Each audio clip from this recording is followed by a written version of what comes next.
Hello good morning viewers. வாங்க இன்றைக்கி ஒரு 3-4 பொருளை வச்சு சூப்பரான ஒரு டிஷ் செய்கிறோம். ஸ்வீட்டு வாங்க பார்க்கலாம். முட்டை, 1 டம்ளர் பால், 1/2 டம்ளர் சர்க்கரை, 1/4 ஸ்பூன் பேக்கிங் சோடா, ஒரு பிஞ்ச் சால்ட்டு, பின்ன ஒரு கப்பு கோதுமை மாவு, ஒரு சின்ன கப்பில் கோதுமை மாவு.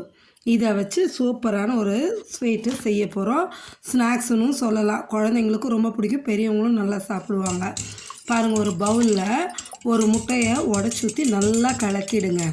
நல்லா மிக்ஸ் ஆகணும். நல்லா மேலே நுரைச்சி வர மாரி நல்லா விஸ்க் வச்சு கலக்கிடுங்க. கலக்கிட்டு நான் 1/2 டம்ளர் தான் சர்க்கரை போடுறேன். எங்களுக்கு ஸ்வீட் கம்மியாக இருந்தால் போதும். நீங்கள் ஸ்வீட் அதிகமாக வேணும் அப்படின்னு நினச்சிங்கன்னா கொஞ்சம் அதிகமாக 3/4 டம்ளர் கூட போட்டுக்கலாம். சரிங்களா? இது ஆப்ஷன், நம்மளோட சாய்ஸ் தான். நல்லா மிக்ஸ் பண்ணுங்கள். அந்த முட்டையும் சர்க்கரையும் நல்லா கலந்து வரணும். அது கலந்து வரும்போதே அந்த பேட்டர் பார்த்திங்கன்னா நல்லா ஸ்மூத்தாக தெரியும். நல்லா சர்க்கரை கரைஞ்சி சூப்பராக தெரியும். பாருங்கள், கலக்கும் போதே உங்களுக்கு நல்லா தெரியும். விஸ்க் வச்சு நல்லா கலக்கிடுங்க. பார்த்திங்களா எப்படி சர்க்கரையும் முட்டையும் சேர்ந்து கலந்து எந்த மாதிரி இருக்குன்னு? இந்த அளவு நல்லா கலந்துக்கிட்டு இதில் நம்ம 1 டம்ளர் பால் வச்சுருக்கோம் இல்லையா, அந்த பாலை ஆட் பண்ணிக்கிங்க. பால் இது பத்தலைன்னா இன்னும் கொஞ்சம் பால் தான் சேர்க்கணுமே தவிர தண்ணி சேர்த்திடாதீங்க. காய்ச்சி ஆற வச்ச பால் தாங்க. அதையும் ஊற்றி நல்லா கலக்கிடுங்க. கலக்கிட்டு இதில் நம்ம வச்சுருக்க அந்த 1/4 ஸ்பூன் பேக்கிங் சோடாவும் ஒரு பிஞ்ச் சால்ட்டும் வச்சுருக்கோம்ல போட்டுக்கிட்டு வெண்ணிலா எசன்ஸும் கொஞ்சம் ஒரு 5-6 ட்ராப்ஸ் சேர்த்திக்கிங்க.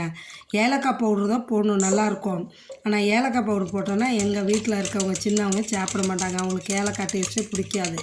அதனால தான் நான் வெண்ணிலா எசன்ஸை இதில் ஆட் பண்ணிக்கிறேங்க. அது நல்லா டேஸ்ட் கொடுக்கும். சரிங்களா?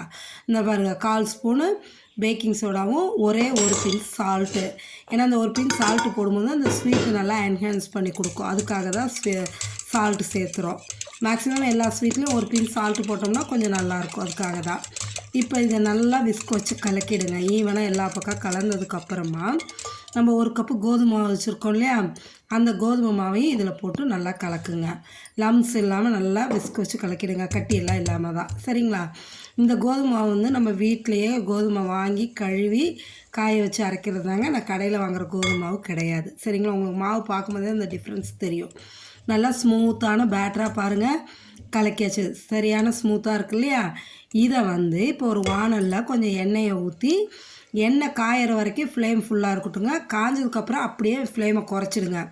குறைச்சிட்டு நான் கரண்டியில் மொண்டு ஊற்ற கஷ்டப்பட்டு எனக்கு கொஞ்சம் இதாக இருந்ததுன்னு டம்ளரில் மொண்டு விட்டேன். அதுனா கொஞ்சம் ஊற்றுறதுக்கு சௌகரியமாக இருக்குதுன்னு டம்ளரில் மொண்டு பாருங்கள். அப்படியே கொஞ்சமாக ஊற்றுனீங்கன்னா அப்படியே இப்போ எப்படி எந்திரிச்சு வருது பாருங்கள், ப்ளஃபியாக. இப்படி வந்ததும் திருப்பி விட்டீங்கன்னு வைங்களேன், ஒரு சீக்கிரமாக வெந்துடும். ஒரு 2 to 3 மினிட்ஸ் தான், சீக்கிரமாக வெந்துடும். மீடியம் ஃப்ளேமில் வைங்க, ஃபுல் ஃப்ளேம் வைக்காதீங்க. ஏன்னா ஃபுல் ஃப்ளேம் வச்சிங்கன்னா மேலே நல்லா இதாகிடும், உள்ளார பார்த்திங்கன்னா வேகாமல் இருக்கும். மீடியம் ஃப்ளேம்னால் நம்மளுக்கு கரெக்டான ஒரு இதில் இருக்கும். சரிங்களா?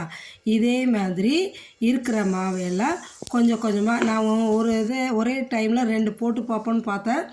அது அவ்வளோ சரியாக சூட் ஆகலை. அதனால் ஒன்றொன்றாவே ஊற்றி பொரித்து எடுத்துக்குங்க. சூப்பராக இருக்கும். சீக்கிரங்க பாருங்கள் எவ்வளோ ப்ளஃபியாக வந்திருக்கு பாருங்கள். குண்டு குண்டாக அழகாக நல்லா இருக்குது. பார்க்க நல்லா சாஃப்டாக இருக்குது. சாப்பிட்றதுக்கும் டேஸ்ட்டாக இருக்குது. இந்த மாதிரி நீங்களும் உங்கள் குழந்தைங்களுக்கு செஞ்சு கொடுங்க. வெளியே ஸ்நாக்ஸ் வாங்காமல் குழந்தைங்களுக்கு இந்த மாதிரி வீட்டில் செஞ்சு கொடுக்கும்போது ஹெல்த்தியும் கூட நல்லா ஹைஜீனிக்காகவும் இருக்கும். காலையிலைக்கு பாருங்கள் கம்மங்கூழ் தாங்க. கம்மங்கூழும் இந்த ஸ்நாக்ஸை தான் எங்கள் வாண்டு இன்றைக்கி டிஃபனுக்கு எடுத்துக்கிறேன்னு எடுத்துக்கிட்டாங்க. இந்த கோதுமை மாவும் இதையும் நீங்கள் சாப்பிட்டு பார்த்துட்டு செஞ்சு பார்த்துட்டு சொல்லுங்கள். தேங்க்யூ.